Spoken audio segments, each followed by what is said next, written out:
ना हमारे पास जो है वो सबसे पहले मॉड्यूल नंबर 1 है एंथ्रोपोलॉजी, जिसके अंदर आपने इसको एज अ सब्जेक्ट आपको पता होना चाहिए कि इसकी डेफिनेशन क्या है, इसकी हिस्टोरिकल डेवलपमेंट क्या है, ये रीसेंट ट्रेंड्स क्या हैं।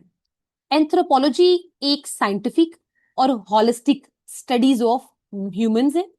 अब जब हम ह्यूमन की बात करते हैं ना, हमें लगता है कि हमने सिर्फ और सिर्फ एंथ्रोपोलॉजी में ह्यूमंस का हिस्टोरिकल एनालिसिस पढ़ना है। नहीं, हमने जब ह्यूमंस की बात की है तो we have to read about their social, historical, political, cultural, linguistic, archaeologically, इस सारे के सारे एस्पेक्ट्स आपने इंक्लूड करके ह्यूमन के बारे में पढ़ना है। तो एंथ्रोस का मतलब होता है, एंथ्रोपोस का मतलब होता है ह्यूमन, लोगोस का मतलब होता है study. So it's a study of human in which you have to study about social, political, economic, linguistic, historical aspects of human beings, how they evolve and what are their role in the advancement and the evolution as well. So this is called as anthropology. Clear हो गया कायनात आपको? Yes ma'am, clear. All right. When we talk about anthropology as a subject, तो हमें इस CSS के लिए इसके सब फील्ड्स को अच्छे तरीके से टैकल करना पड़ेगा। हम इसको जरा मेजरली 4 मेजर सब फील्ड्स के अंदर डिवाइड करते हैं। Cultural anthropology, basically particularly relevant to the cultural aspects that include societal norms, rituals, belief of human beings. When we talk about physical anthropology, it means that we have to learn about the evolution of human being by analysis the fossil fuels and counting the age by the dead plants and the dead animals as well. So, physical anthropology deal with the study of the fossils, genetics, and human evolution. Linguistic anthropology, the main focus is on the literature, language, dialectics, and the communication. The last but not least, when we talk about archaeologically perspective of the anthropology, it means that we have to put focus on the entire civilizations. कि what are the ancient civilizations and all these things. Fossils क्या होते हैं? Basically fossil fuels ये होते हैं कायनात कि जब एक प्लांट जो है या कोई एनिमल या जो कोई लिविंग ऑर्गेनिज्म होता है, जब वो काफी अरसा जमीन पे पड़ा रहे तो इन्वायरमेंटल जो हमारा माहौल है, हमारे माहौल के अंदर जो चीजें मौजूद हैं, केमिकल्स हैं, जमीन में जो केमिकल्स हैं, वो उसके ऊपर क्या करते हैं? रिएक्शन करते हैं उस चीज के साथ।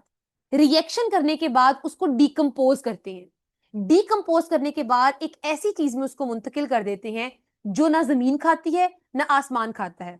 फिर उसकी डिकम्पोजिशन एक अरसे में हुई होती है, तो उन डिकम्पोजिशन के जो पार्ट्स होते हैं उनको पढ़कर हमें अंदाजा होता है ये चीज कितनी पुरानी है या ये चीज क्या थी। इसे कहते हैं फॉसल फ्यूल्स। तो फॉसल फ्यूल्स हैं बेसिकली आपकी लिविंग या जो भी मटीरियलिस्टिक चीजें होती हैं उनकी जो बाकियात होती हैं, जो उनकी एक्सटिंक्ट चीजें होती हैं, इसे हम कहते हैं फॉसल फ्यूल्स, डीकंपोजर्स जो होते हैं। क्लियर हो गया? Yes ma'am, clear. हम बात करते हैं हिस्टोरिकल डेवलपमेंट की कि जो एंथ्रोपोलॉजी का सब्जेक्ट है ये किस तरीके से डेवलप हुआ, इसे कैसे पढ़ा हमने। इसको हम इराज में डिवाइड करेंगे। सबसे पहले हमारे पास इरा आता है जिसको हम प्री साइंटिफिक इरा कहते हैं, तकरीबन 17th सेंचुरी तक। यहाँ पर जो साइंटिस्ट थे उनको साइंटिफिक अप्रोच तो नहीं आती थी, लेकिन हमारे पास बड़े रिनाउंड फिलोसोफर्स हैं, हेरोडोटस हैं, सोक्रेटिस हैं, एरिस्टोटल हैं, इब्ने खल्दून हैं। ये वो फिलोसोफर्स थे जिन्होंने किसी, बेसिकली अगर आपको इब्ने खल्दून का पता हो, पोल साइंस में पढ़ा हो आपने, तो इब्ने खल्दून ने ना बड़ी बात की है हिस्ट्री के ऊपर। लाइक वो कहते हैं कि हिस्ट्री पढ़ने का एक तरीका होता है, हिस्ट्री को ऐसे ऐसे पढ़ना चाहिए। तो मतलब बेसिकली इब्ने खल्दून ने बहुत ज्यादा फोकस दिया है एवोल्यूशन ऑफ हिस्ट्री के ऊपर। तो हमारे पास प्री साइंटिफिक ईरा के अंदर साइंटिफिक टूल्स तो नहीं होते थे, हमें ये तो नहीं पता था कि फॉसल फ्यूल्स क्या होते हैं, लेकिन ये जो हमारे पास फिलोसोफर्स हैं ये कल्चर की डाइवर्सिटी को पढ़कर एनालाइज करके without using scientific studies analyse करते थे। तो हम कह सकते हैं कि to the some extent they people are like using anthropology in the pre-scientific era, which is 17th century. Then if we talk about the era of exploration and colonialism, which is also characterized by the industrial revolution, इस इरा के अंदर आपके पास European powers diverse societies के साथ encounter करती हैं, include Asia, Africa, American. सो इससे जो है वो एंथ्रोपोलॉजिकल स्टडीज के अंदर थोड़ी एक्सपेंशन आती है। अर्ली जो एंथ्रोपोलॉजिकल थॉट्स थे, वो जो फिलोसोफर्स थे, उनका फोकस सिर्फ यूरोसेंट्रिक था, यूरोप के इर्द गिर्द था। या वो कहते थे चाहे ये लोग सिविलाइज्ड हैं, ये लोग बड़े अनसिविलाइज्ड, ये प्रिमिटिव हैं, उनकी बातें सिर्फ इतनी होती थी। या हमारे पास जेम्स फ्रेजर जैसे जो हैं, ये टेलर जैसे जो फिलोसोफर्स थे, जो क्या एक्सप्लेन करते थे, describe religious and cultural system using comparative method, मगर कभी उन्होंने कोई ऐसा काम नहीं किया। तो इसीलिए इन्हें कहते हैं कि ये आर्म चेयर एंथ्रोपोलॉजिस्ट थे। चूंकि हम इस हिस्टोरिकल एनालिसिस कह रहे हैं, तो कोई ऐसा चीज दो इरा में काम नहीं था, लेकिन यहां तक थोड़ा बहुत वो किसी न किसी तरीके से एंथ्रोपोलॉजी को पढ़ रहे थे। हमारे पास फिर मॉडर्न इरा आता है।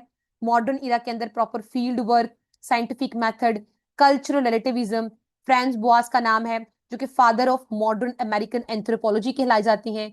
इन्होंने कल्चरल रिलेटिविज्म को इंट्रोड्यूस करवाया, रेशियल हिरारकीज को इन्होंने रिजेक्ट किया। फिर हमारे पास यूके के अंदर जो है पायोनीर थे, जिन्होंने प्रॉपर जो है एक फंक्शन, हम पढ़ेंगे इसको ये क्या थ्योरी है आगे जाकर डिटेल के साथ, अभी हम इसको ओवरव्यू देख रहे हैं कि इन्होंने 19th सेंचुरी एंड अर्ली जो 20th सेंचुरी थी, यहां पर मॉडर्न और एंथ्रोपोलॉजी की जो है बकायदा बर्थ होती है। वर्ल्ड वॉर टू के बाद हमारे पास जब थ्योरीज आती हैं स्ट्रक्चरलिज्म की, फंक्शनलिज्म की, तब हम कहते हैं कि हमारे पास प्रॉपरली एंथ्रोपोलॉजी की जो है वो एक्सपेंशन हो गई है। अब अगर हम देखें 21st सेंचुरी, आज का मौजूदा दौर, तो आज एंथ्रोपोलॉजी एक बहुत ही रिफाइंड और डिजिटलाइज्ड कॉन्सेप्ट में हमारे पास मौजूद है। हम कहते हैं डिजिटल एंथ्रोपोलॉजी। डिजिटल एंथ्रोपोलॉजी आपको ये बताती है जिससे आप घर बैठे पूरी दुनिया के लोगों के साथ कल्चरली, सोशली, पॉलिटिकली इंगेज होते हैं, उनको देखते हैं, उनको ऑब्जर्व करते हैं डिजिटल स्पेस को या डिजिटल इक्विपमेंट्स को इस्तेमाल करके। फॉर एग्जाम्पल, आप सोशल मीडिया प्लेटफॉर्म्स इस्तेमाल करते हैं, लोगों के कल्चर्स देखते हैं, उन चीजों से इंप्रेस होते हैं और उनके बारे में आपको पढ़ने का मौका मिलता है। एग्जाम्पल जिस तरह how youth in Pakistan express political dissent, तो आप देख सकते हैं किसी भी चीज के जरिए से। ये हमारे पास आ गई मॉडर्न की ब्रांच। मॉडर्न, उसके बाद दूसरी ब्रांच आती है इन्वायरमेंटल एंथ्रोपोलॉजी। एंथ्रोपोलॉजी की वो ब्रांच जिसमें आप ह्यूमन बींग्स को पढ़ेंगे in the context of the environment, कि इन्वायरमेंटल चैलेंजेस कैसे इनकी वजह से अरोज हुए और कैसे हम इनको टैकल कर रहे हैं। This is called environmental anthropology. इसमें हमारे की आइडियाज इकोसिस्टम पर उनके इम्पैक्ट के होते हैं, क्लाइमेट चेंज को पढ़ते हैं हम, ये इंडिजिनस नॉलेज क्या होता है, बायोडाइवर्सिटी को कैसे कंजर्व किया जाता है, पानी को कैसे यूज किया जाता है, इन्वायरमेंटल जस्टिस क्या है, ये सारे पॉइंट्स हम इसके अंदर देखते हैं। जिस तरह हुंजा की कम्युनिटी में पाकिस्तान का क्या इम्पैक्ट, आप इसको देख रहे हैं। मेडिकल एंथ्रोपोलॉजी, जहां पर आप medical health, illness, healing, diseases की डाइवर्स ट्रेडिशनल हीलिंग प्रैक्टिस, इन वगैरह चीजों को आप देखते हैं। जिस तरह आपने HIV को इंट्रोड्यूस करवाया, इसके बारे में आप पढ़ रहे हैं। ग्लोबलाइजेशन एंड ट्रांसनेशनलिज्म, कि एक कंट्री और दूसरे कंट्री, तीसरे कंट्रीज के बीच में जो कनेक्टेडनेस है, ट्रेडिशन है, जो भी सारी चीजें हैं उनको स्टडी करना। Migration, cultural hybridisation, global labour flows, medical globalisation, media globalisation, ये सारे इसी के फील्ड आते हैं ग्लोबलाइजेशन के अंदर।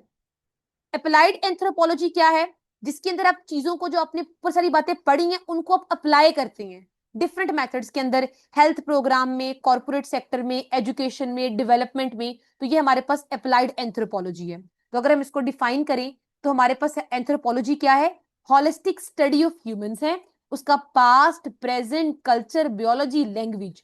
हिस्टोरिकली रूट्स कहां से मिलती हैं हमें, पहले क्यूरियोसिटी थी, फिर कॉलोनियल थी, फिर मॉडर्न दौर है। थिंकर्स के नाम आपने देख लिए, कौन से मेथड से आप अंदाजा लगाते हैं लोगों, या तो आप खुद ऑब्जर्व करते हैं, इंटरव्यूज होती है, एथनोग्राफिक एथनिक लोगों को पढ़ते हैं। तो रीसेंट ट्रेंड्स क्या है, डिजिटल, इन्वायरमेंट, मेडिकल। और ये आपका फर्स्ट मॉड्यूल कंप्लीट हो गया, बस इतना सही था चैप्टर आपका पहला। क्लियर हो गया? Yes, ma'am, clear. इजी था ना?